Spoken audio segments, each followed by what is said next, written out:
Aloha and welcome to Island Connections. I'm Ibrahim Aoude. Israel-Palestine, a history is our program, and we have three distinguished guests that will help us understand the situation better and the history of Israel-Palestine. And Amal Mull, she's a public school educator. Thank you for coming. And Robert Stiver, he's a peace and justice activist. Thanks, Robert. Hello.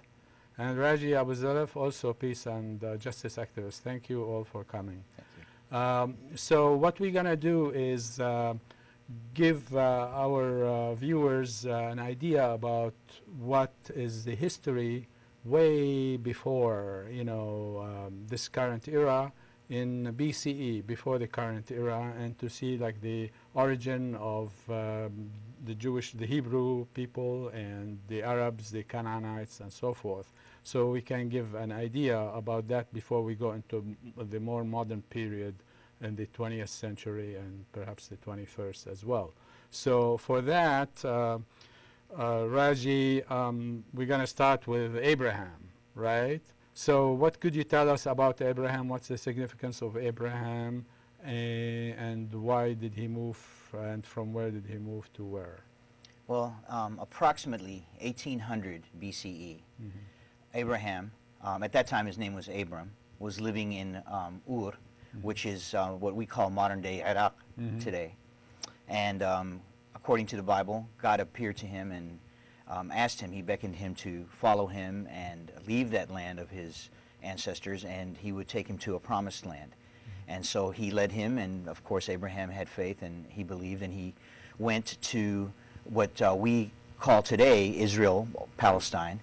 But back then the land was known as Canaan, Canaan we pronounce it, and the people of the land were Canaanites, and there were other tribes there. So this is what Abram did at that time. Good, yeah.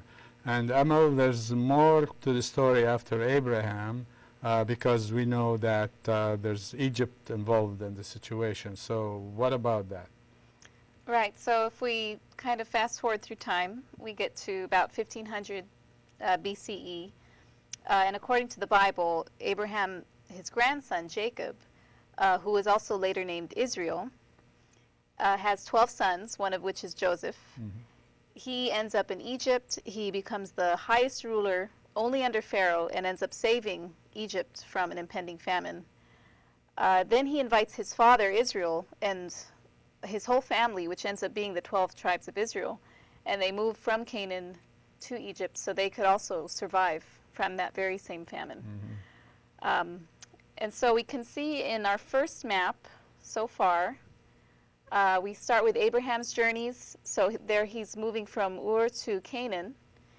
And then in the next map, we see the Israelites, which comes from Jacob, the grandson, moving from Canaan over to Egypt.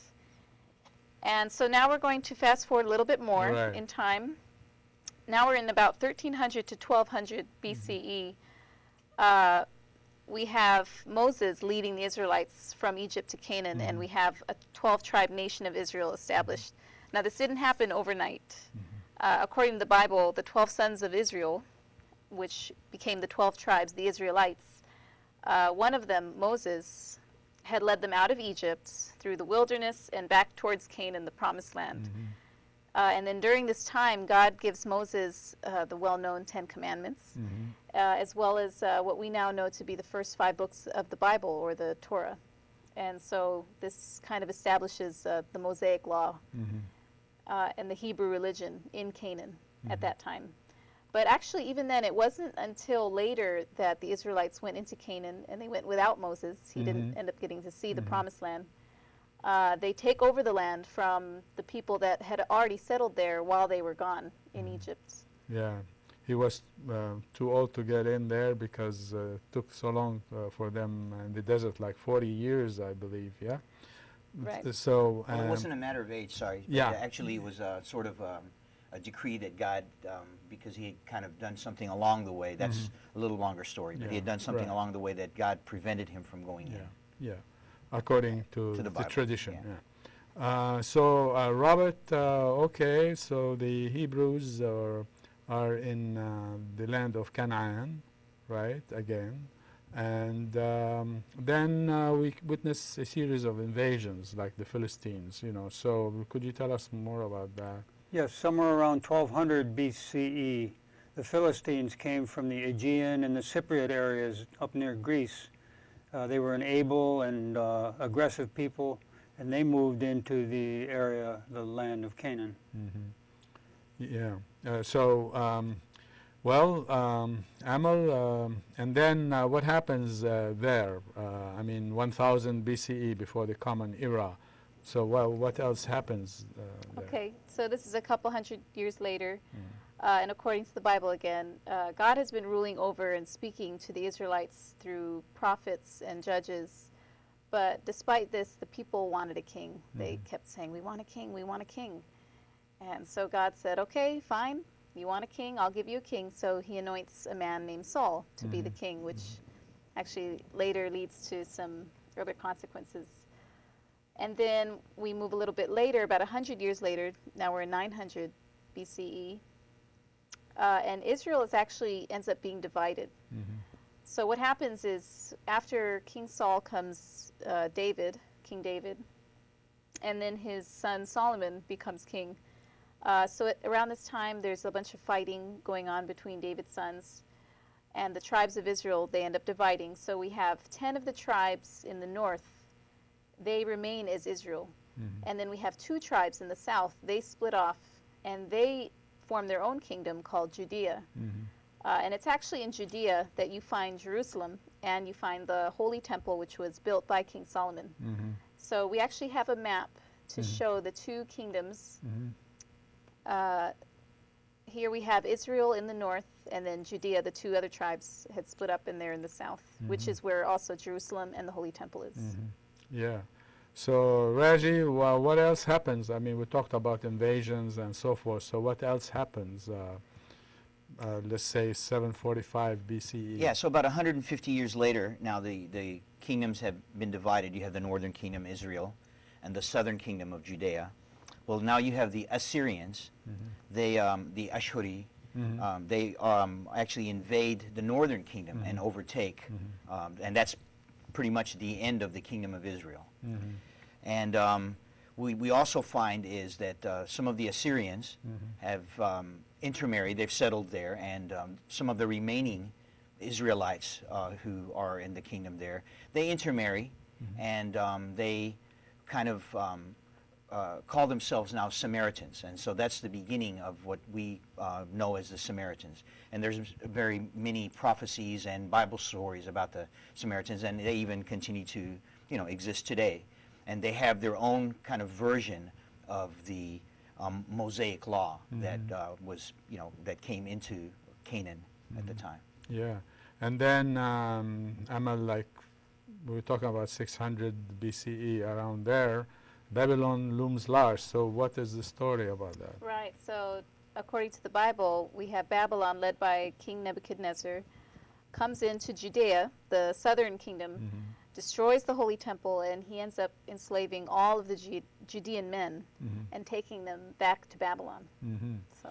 Yeah, and then more invasions, Raji, like we're talking about 530 or so BCE. Babylon was a very strong empire, but once again, there's always someone stronger around the corner. So the Persians now come in, and they take over Babylon, and of course take over the other lands that they have control of.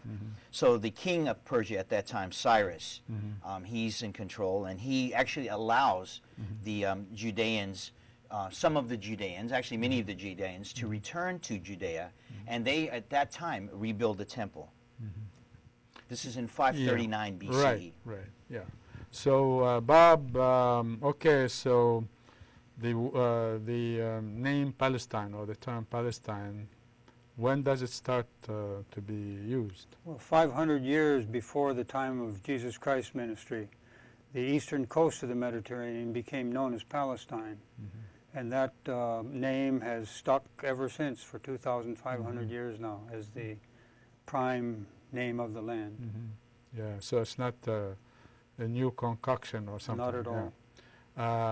there's a history to it. And so Raji, all right, more invasions perhaps? Well, yeah, so Palestine comes from the Greek term, and the Greeks kind of had a huge empire at the time, and so when they started to adopt the name of Palestine, they had yet not done anything with the land. So about 150 or so years later, let's say it's 320 BC, the Greeks now come in and take over Palestine, and so they have their turn ruling Palestine.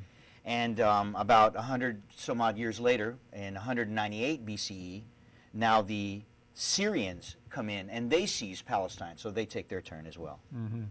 Yeah, and Bob, so what else happens after that, like 140 BCE, for instance? About 140 BCE, the Syrians were ousted from the land, continuing a period of turmoil that went on for hundreds of years.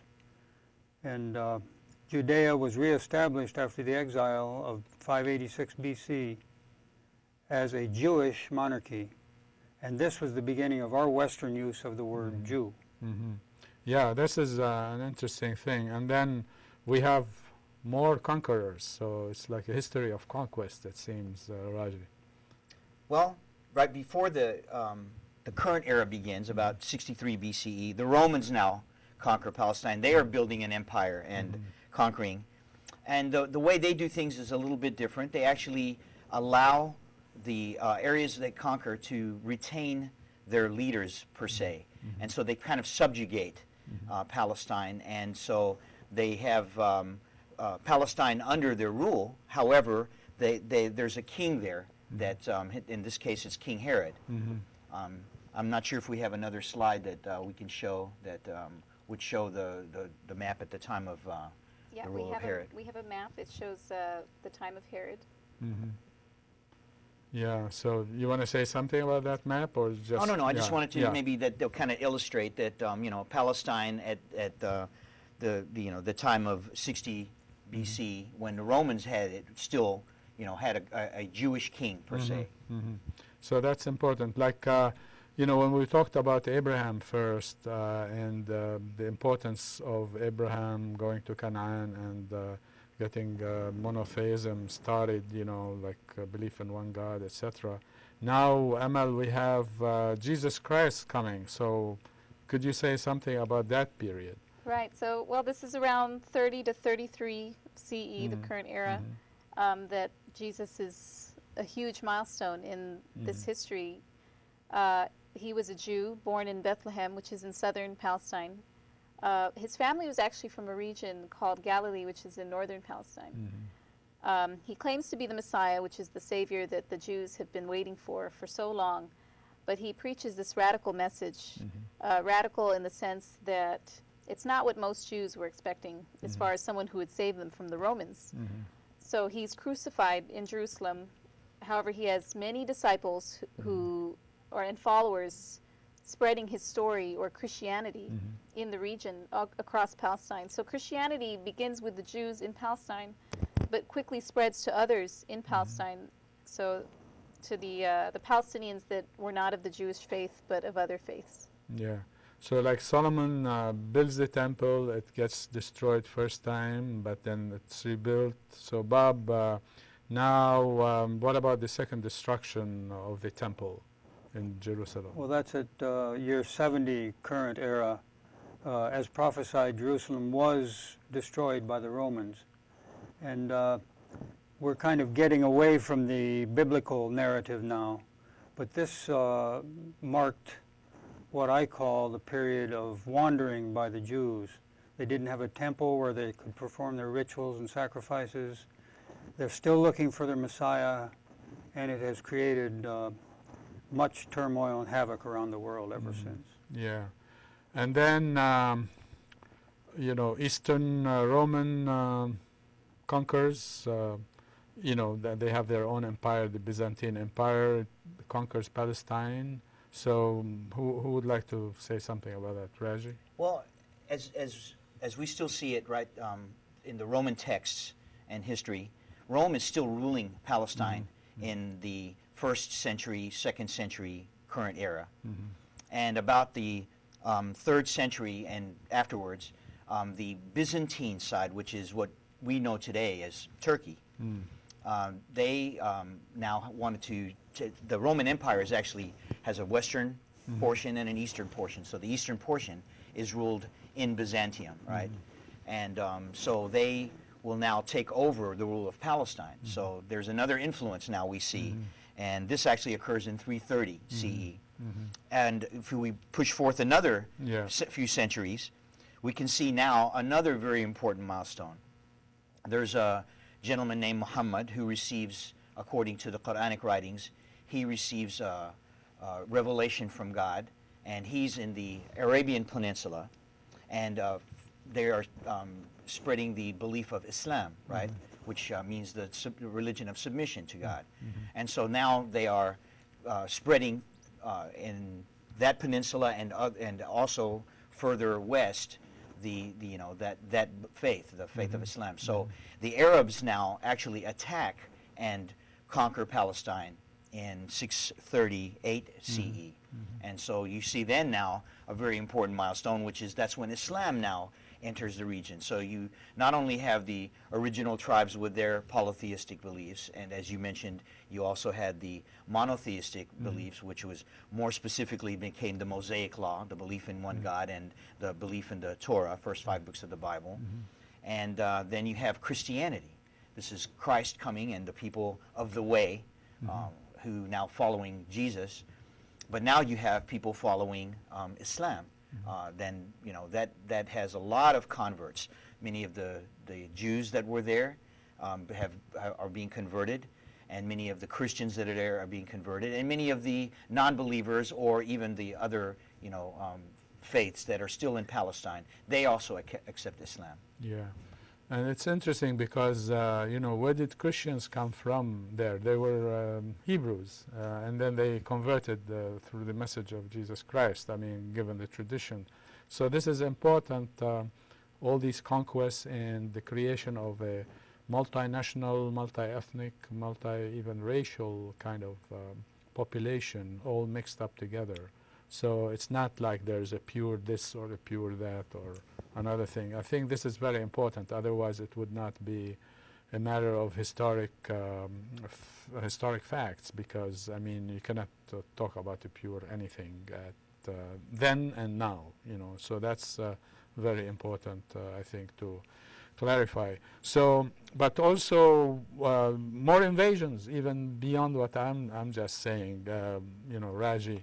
We're talking about more conquerors, the Turks, the Crusaders, the Mamluks, other things you want to say on that?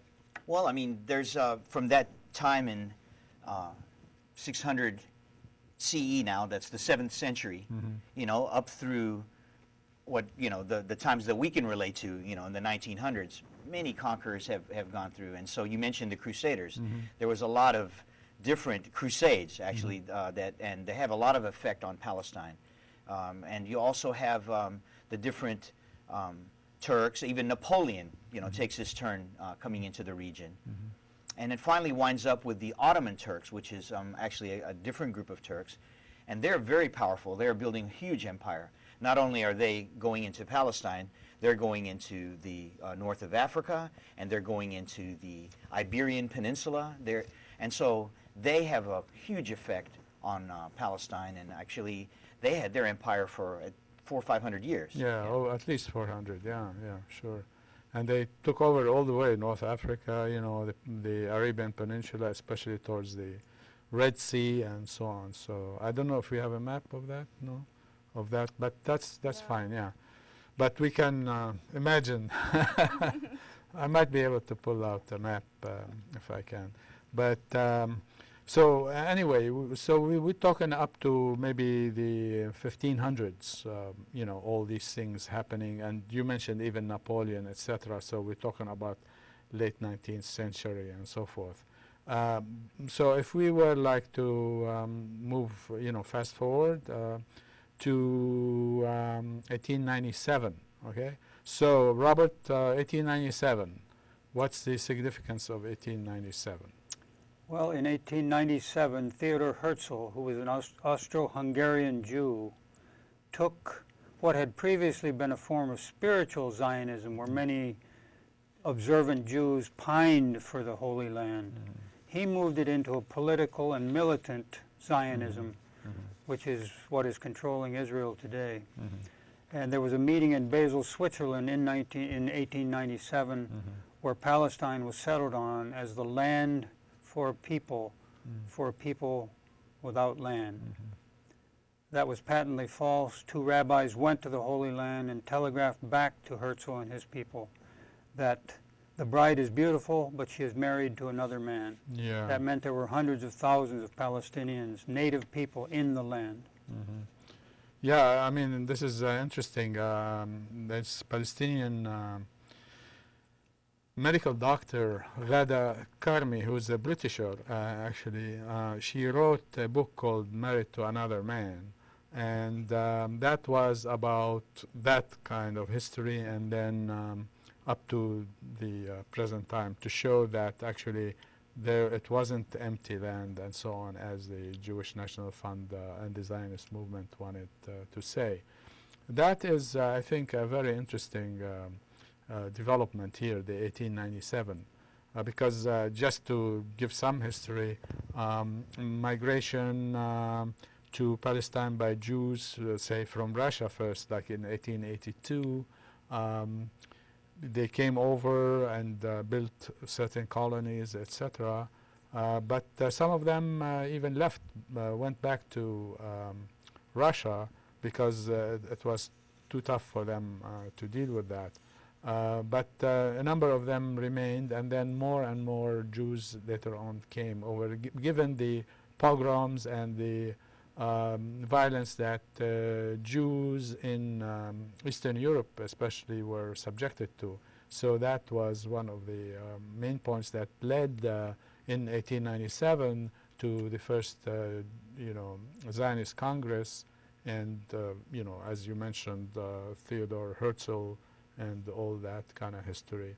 I wanted to say something, Bob, about were they talking about Palestine first, to have like a Jewish national home, or? No, the early Zionists did not center on Palestine. They looked at Uganda. I think they even looked in South America. But a consensus came that I think Palestine was relatively closer to Europe, and that became the quote, unquote, safe haven location for the Jews. Yeah. So, Raji, okay, now like we have 1917, okay? So we're just moving. Why 1917? Because we have like 1914, World War I starting, etc. So what's the significance of 1917 in this scheme of things regarding Palestine? Well, there's a lot of things going on. I think it's, if I could back up just a minute, it's worthwhile to say that what we've been doing so far is we've been describing the makeup of Palestine and the Palestinians, the Palestinian people. And as you kind of eloquently mentioned earlier, they're made up of a lot of different ethnicities and different faiths. So you have the original tribes that were there, you have the Israelites that moved in, and with them they brought the Hebrew faith, the Mosaic Law. You have a bunch of different conquerors that came in, and so they bring their different ethnicities and cultures into the picture. Then when Jesus came into the picture, now you have a whole nother belief, and it's kind of different than what the Israelites were expecting. They kind of were expecting someone to come and conquer the Romans and reset up the earthly kingdom of Israel, which is not what happened, and it's not what, according to the Bible, it's not what God had in mind. So, but you have many followers that, as we call them today, Christians, and so you have another very strong faith in the region. And then, of course, Islam came in, and that has had probably, on the faith aspect of things, the largest effect. I mean, the majority of people at the turn of the 19th century, going into the question you asked me, are probably Muslims. And these are, Jewish people that have believed, Jewish Palestinians that have believed upon Islam, Jewish Christians that have believed upon Islam, and other peoples that have believed upon Islam. So you have the three basic religions now, and you also have, the other ethnic situation. So I just kind of wanted to set up what we've looked at. When Herzl came along and basically established Zionism and started talking about a homeland, now we kind of see the infancy of what we call modern-day Israel, if you will. So Israel per se as a state, as a nation, hasn't yet been born, but as an idea, it's starting to be born. And the people of Israel so far are, you know, some of them may be the Jewish believers that are sitting in the land of Palestine, but the majority of them are sitting in places like Russia and in northern Africa and mostly Europe. And so, as you said, in 1914, there's a huge world war. Most people remember World War I as the Germans, and we look at the Allies. You know, of course, the U.S. is involved in the war, but mostly it's Britain and, you know, France, and so the Allies win, and in 1917 kind of marks the victory, you know, period for that. But kind of as a secondary, if you will, party to the war are the Ottomans. They're also defeated in this the First World War. And what's going on here is the Ottoman Empire, which is in North Africa and the Arabian Peninsula and in Palestine and in parts of Europe. This is now going to be taken away, and the Ottomans completely lose control. And so what happens is the British and the French are going to wind up divvying up the Middle East, in essence. And so there's a lot of conversation there. You probably might know a lot more, Ibrahim, about it than myself. But the final thing I think I probably need to say is that according to the wishes of President Wilson at the time, there was a League of Nations that was established, and they took the land of Palestine and mandated it to the British. And now Palestine, which has based under so many different rules and had so many different kingdoms and rulers, is now a mandate, and that's kind of a fancy 20th century word for colony, you know, of Britain. And so I'll leave that with you. Hopefully that was helpful. Yeah, no, that's a wonderful summation, actually, and gives us the background also to move forward. But what I want to do is say a few things about the first few Zionist congresses. You know, like Bob, you mentioned about 1897, and I'm looking at the timeline on my laptop. I can't show it here. And that's the first Zionist Congress, 1897. In 1904, there was the fourth Zionist Congress, and it decided to establish a national home for Jews in Argentina. Okay. So that's the other. And not until 1905, we're talking about the fifth Zionist Congress, decided that the Jewish homeland should be Palestine, you know, should be in Palestine. So that's, I think, pretty significant for that thing. So, Amal, if we want to move forward from 1917 to 1946, you know, we're talking about now 20th century. So what could we say about migration into Palestine? Well, it was at this time that the British, who were the colonizing force over Palestine, they begin allowing the European Jews to migrate to Palestine. But once you begin legal immigration, then you soon find a lot of illegal immigration happening. So we see this with the European Jews illegally immigrating into Palestine, which sort of parallels what's happening today, you know, in the U.S. with the southern border states, Arizona and Texas, and you hear about the conflicts happening. So kind of the same thing happening. As many European Jews were illegally immigrating into Palestine, there started a lot of Jewish terrorist activity, not only against the Palestinians who were there, but also against the British officials at the time. Yeah. Even though, like, I mean, if we want to talk about, say, 1917 and the Balfour Declaration of November 2nd, 1917, and how actually the first draft of that, the British gave it to the Zionist movement to draft, and then they like tweaked it here and there, and it became like a national home for the Jews in Palestine. Do you have the text part of that, if you have it? But I can say something about that text, that it says national home for the Jews in Palestine, provided that, I mean, I'm paraphrasing, it would not adversely affect the non-Jewish communities in Palestine. That's the Yeah. crux of the conflict. Right, yeah. And then talking about the non-Jewish communities in Palestine, we're talking about at that time there was like 95% Arabs, Muslims, and Christian, right? And 5%, I mean, talking about 1917, and 5% Jewish, you know, only of this whole population. And it's referring to the 95% of the population as the non-Jewish communities. Do you have that here or something? But anyway, this is yeah. a quote from Yeah. the Balfour Declaration. Right, Could you yeah. read it for us, Yeah, please? could you read it? Yeah. Favor the establishment in Palestine of a national home for the Jewish people while respecting the rights of existing non-Jewish communities. Yeah, I mean, so like 95% of the people are non-Jewish communities. So it's interesting how the narrative really is interpreted. Yeah. Would it be okay to spend a couple of seconds Sure, just to talk absolutely. about the Balfour Declaration? I Right. mean, we talked about 1917, and that was one of the major products of 1917, and it's, you know, probably the big reason why, you know, British opened up the immigration of the European Jews. But the gentleman, Balfour, he's actually now probably convinced and very sympathetic to the Zionist movement.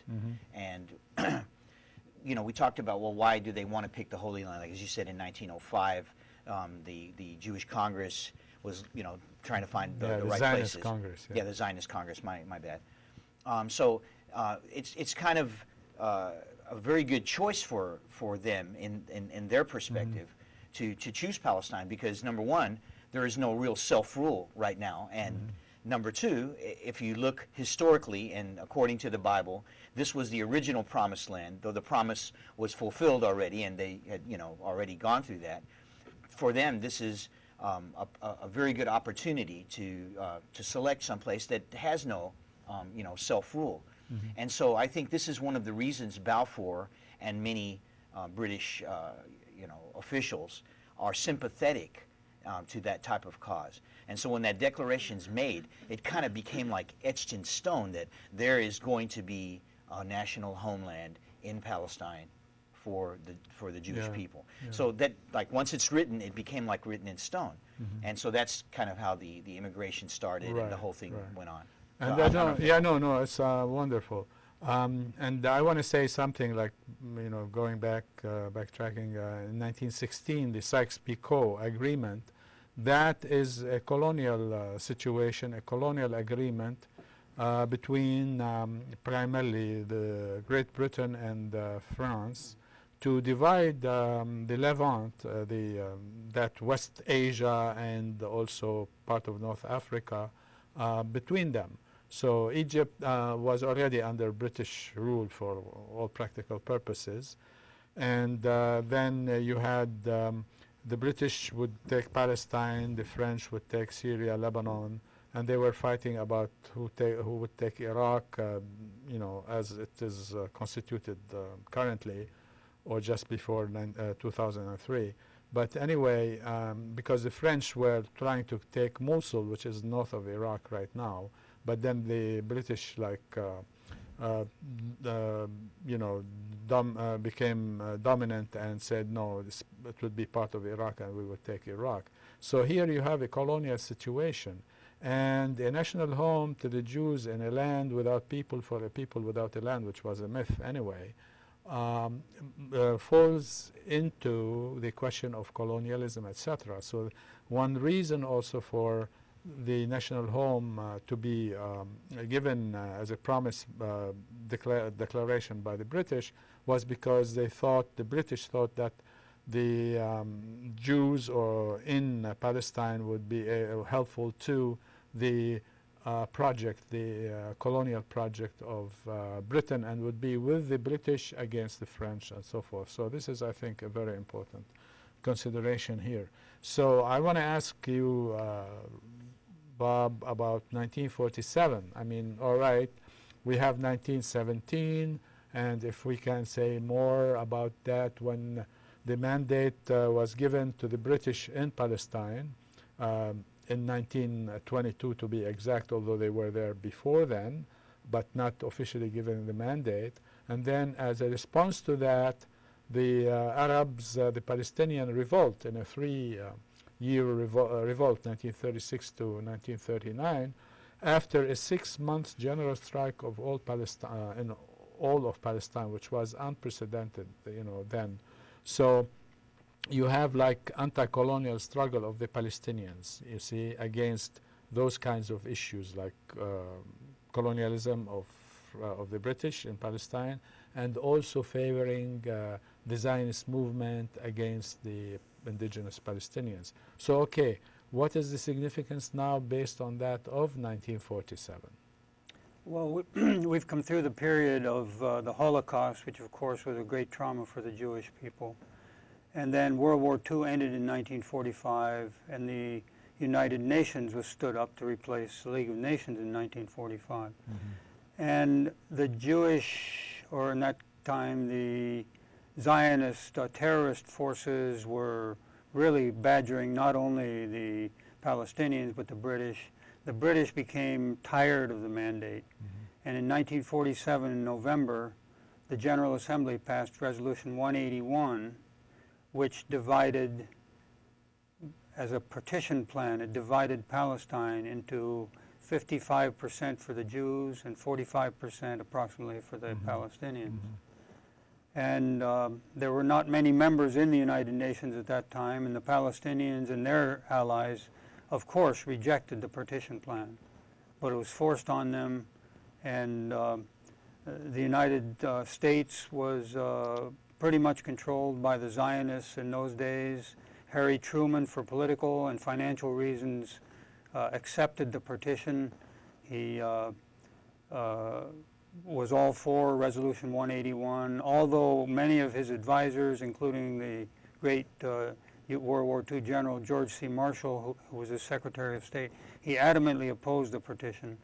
But Truman overruled him. There were many other people, luminaries like Albert Einstein, a Jewish, one of the great thinkers and doers of all time. He opposed giving Palestine to the Zionists, and there were other people and groups like Neturei Karta, the very strict spiritual grouping of Jewish people who still today reject the secular Zionism control of the land of Palestine. Yeah, it's interesting you mentioned Einstein, because the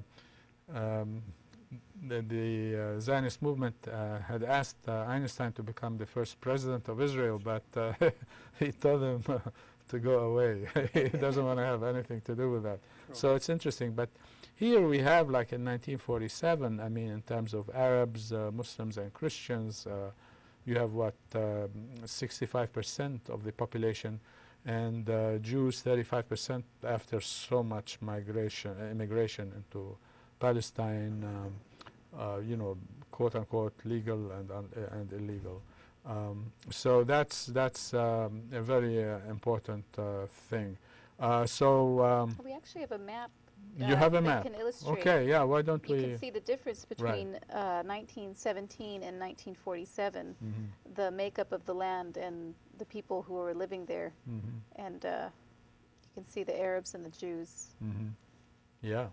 So that's a very interesting thing. So the 1947 one is the proposed, based on the partition plan of the United Nations. That's the percentage Jewish Arab is like in terms of land. 56% Jewish, that map says, and Arab 44. And it doesn't matter, 45, 55, it doesn't matter.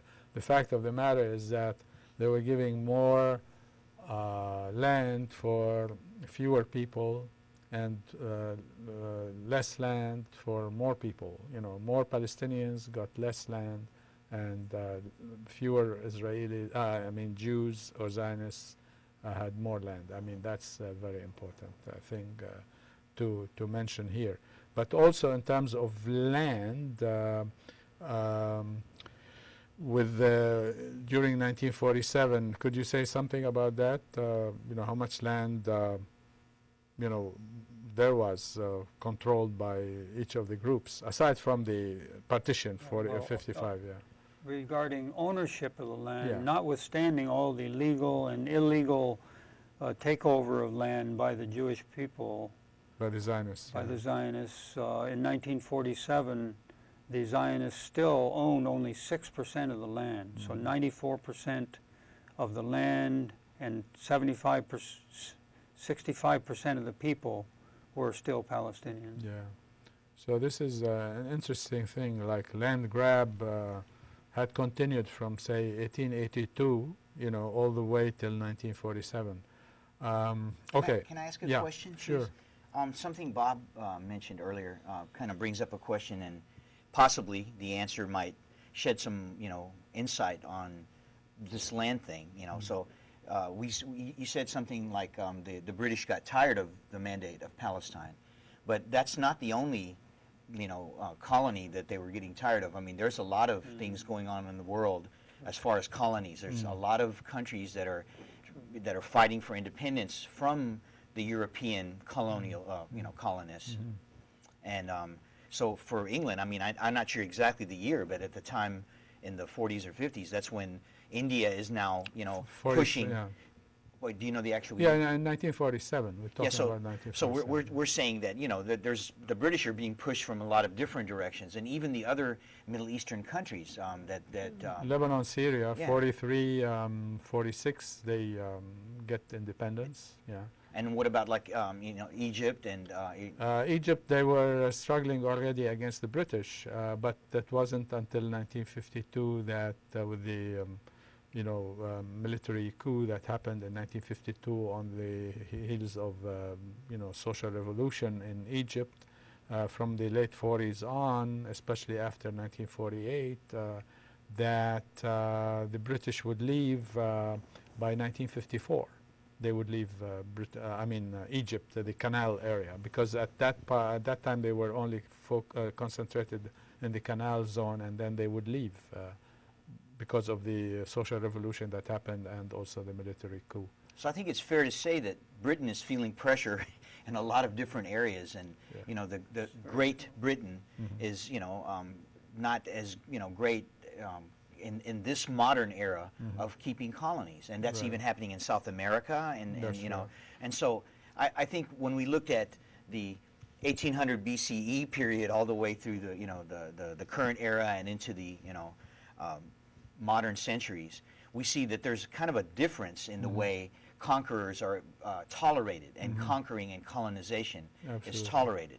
And so you might paint it and label it something differently in the 19th and 20th centuries, but I just wanted to kind of point that out, that, you know, there's a lot of different things going on here that are being, you know. Yeah, in fact, the revolution of 1936-39 in Palestine was one of the, not first, but, you know, was the beginning in terms of Palestinian fight for independence from both the British and the Palestinians had already figured from 1917, you know, the schemes of the Zionist movement, and they wrote about it. And you know, for instance, there's George Antonius, who wasn't a Palestinian, he was Lebanese, but he was like an Arab nationalist, etc., Christian guy, who wrote a book called The Arab Awakening, you know. And he showed that how the Zionist schemes are and for Palestine, etc. So there was an awakening, really, of thinking about what the Zionist movement is really up to. You know, it wasn't coming here just to live with us, which was okay, because actually early Jewish colonists, they were aided by the Arabs. I mean, the Arabs, the peasants, and so forth, had taught them how to till the land and this and that, although like a lot of them were coming from Russia, and they were peasants and farmers, what have you. But, you know, the land in Palestine had needed different techniques and so forth, and those kinds of colonists in Palestine did not know those kinds of things. So they used Arab labor in the beginning to settle. But after they settled, etc., they became exclusivist. No Arab labor, etc., only Jewish labor. And that created a problem with the Palestinians, and that's one of the reasons for the rebellion in 1936-39. So this is part of this awakening against colonialism, etc., that happened, throughout the early 20th century and mid 20th century and thereafter. Right? And it actually brings about another question of conscience. Mm-hmm. And we're talking about the partition plan, which was, an edict from the United Nations in 1947. And we're talking about it as if it's, it's a normal thing, but this is actually a kind of an unconscionable plan that they're putting. It's diplomats and politicians sitting in a room, on a piece of paper going, okay, yeah, these people can have this and these people can have that. And meanwhile, it seems like no one's thought through the violence and the injustice and the ludicrousy of the marks they're making on a piece of paper somewhere. Yeah. And so how can the world accept such a partition plan, to become an edict and so easily? Yeah, it's an interesting thing, like when the State of Israel was established in Palestine, and this is according to Dr. Salman Abu Sitta, who's a Palestinian demographer. He says, it's established. He's located in Britain, Great Britain, and has a research institution, and they talk about land research and so forth. He says when the State of Israel was established in Palestine, the Zionists were only in control of 17% of Palestine, all of it. So that means the rest of the land grab, the rest of the 55% that were given to them in the 1947-181 resolution, and the other part, which was 23%, because they ended up with 78% of Palestine.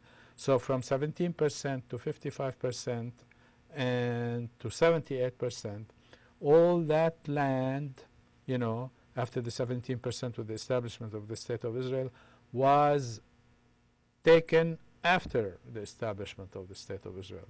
And this is really an interesting thing.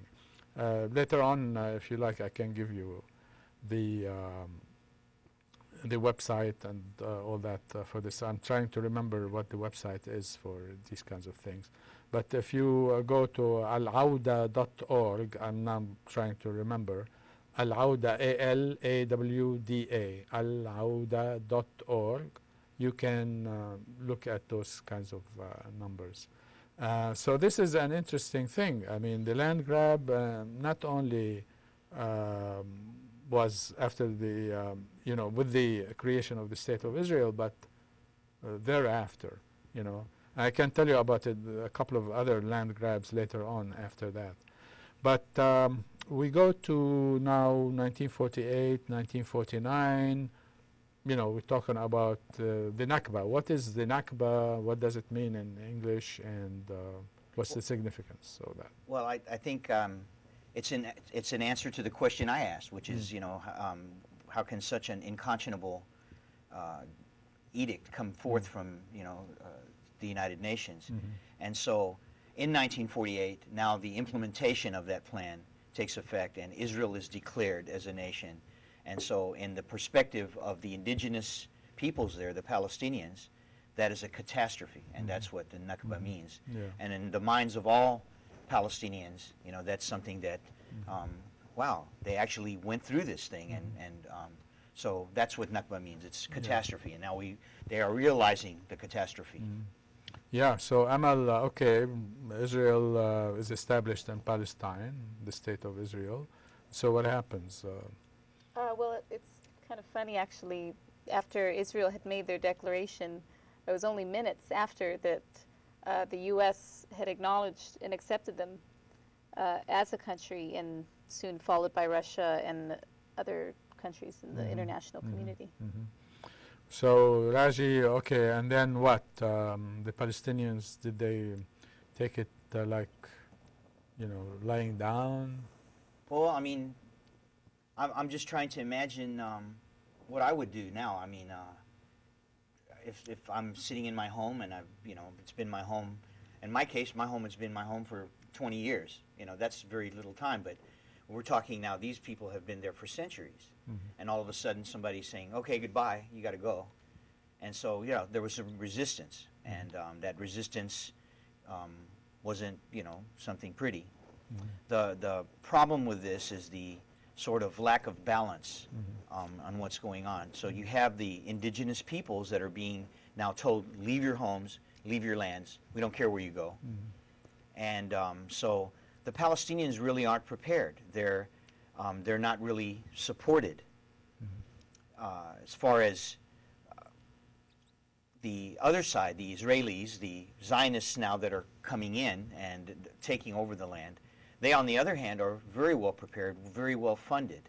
I mean, it's no secret that, the Zionists have a lot of world monies. They're getting monies from a lot of places and a lot from the West. And if we want to speak militarily, we're talking whatever people may have seen on TV, tanks on one side and, rocks and pea shooters on the other side. And basically that's what, you have. You have a well-funded group of people taking over, and, you have a group of unprepared, unsupported folks. And what bothers me is the conscience side of the world conscience, that, how is the world allowing such a thing to go on? And on the contrary, the world has edicted that this should happen. And so that's, you have the resistance going on, and that's the parameters of the resistance, unfortunately. Yeah, and the Zionist narrative is that a bunch of Arab countries ganged up on them and want to drive them into the sea and all that stuff. But we have Jewish writers, Israeli writers, writing about this, like Ilan Pappé, for instance, talking about the ethnic cleansing of Palestine. I mean, these were military operations against an unarmed population. And, his book, 2006, The Ethnic Cleansing of Palestine, documents this. It was a well-planned, carried out plan to wipe out the Palestinians from the land, and not only the Palestinians from the land, but their cities and towns and all that. So, Bob, okay, we have resistance to Israel, to Israeli takeover, as Raji was saying, but 1949 comes along, and then what happens?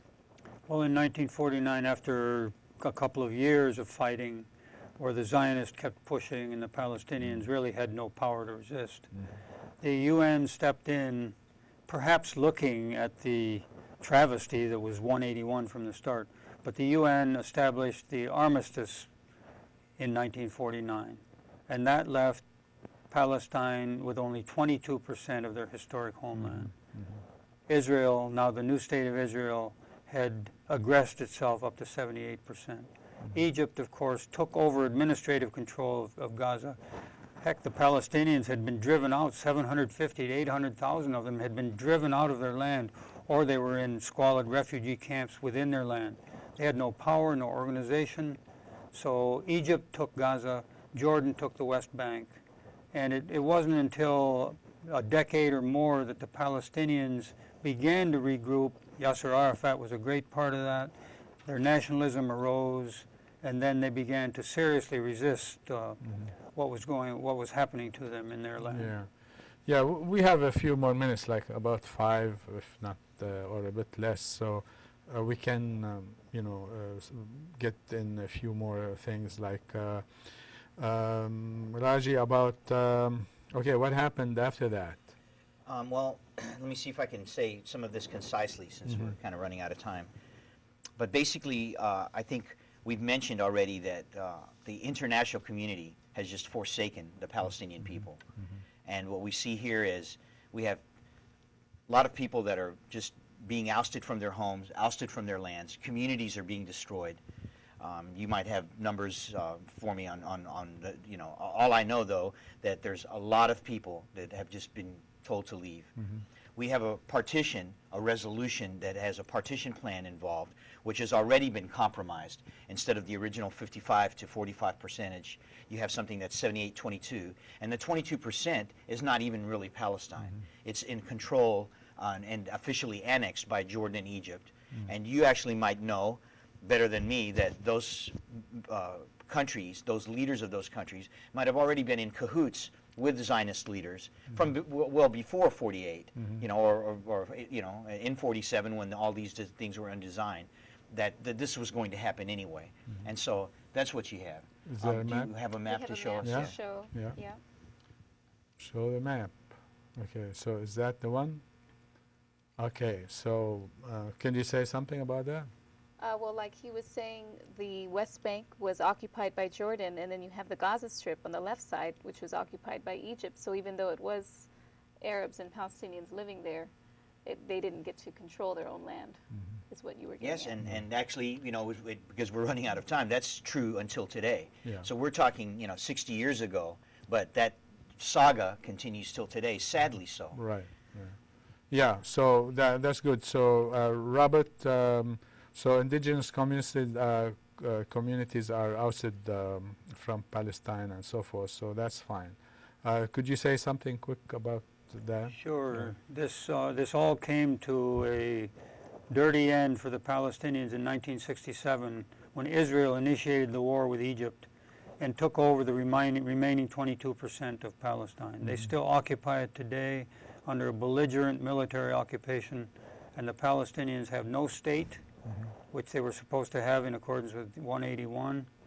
And the resistance continues. There's been an Intifada 1 in 1987, an Intifada 2 in 2000, and the Palestinians are steadfast. They still resist what has been done to them. Yeah, we have just a couple of minutes, but I just want to say something like the UN Resolution 194 stating that you know, Palestinian refugees must go back to their homeland.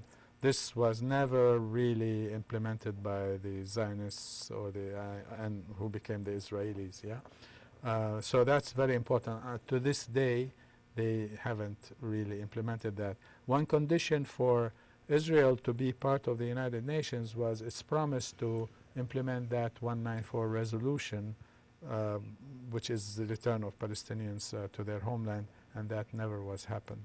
Land grab continued on. Okay, so you want to say something, Amal, about, like, say what happened after that?